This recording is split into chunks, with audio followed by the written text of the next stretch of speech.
পর আজ home delivery অর্ডারে দেখো আমি করেছি টক ডাল। এই দেখো মসুরি ডাল দিয়ে টক ডাল কারা কারা খাও। এই ক্যানের এতটা মতন যাবে, এটা একটা অনেক বড় ক্যান, কিন্তু তোমরা দেখতে পাচ্ছ অনেক বড় ক্যান। জানি না কতটা ছবিতে আসছে, কিন্তু আসলে ক্যানটা অনেকটাই বড়। তো আমার আর মেয়ের জন্য 2-3 হাতা রেখে আর 4 হাতা মতো রেখে বাকি পুরোটাই চলে যাবে। তো এইবার দেখো এদিকে হচ্ছে ডিমের ঝোল, এদিকে ঘি গরম মশলা গন্ধ বেরিয়ে গেছে। আলু পটলের তরকারিটা খোলার সঙ্গে সঙ্গে এই দেখো আলু পটলের তরকারি, আর এর মধ্যে হয়ে গেছে সুন্দর চাটনি। ও জাস্ট কি আর বলবো, চাটনিকে তো নিয়ে কিছু আর বলারই নেই। ওরা যে আমার রান্না কী ভালোবাসে খেতে, সে শুধু ওরাই জানে।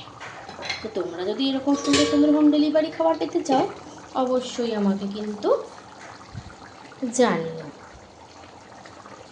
টাটা, চলো বাই বাই।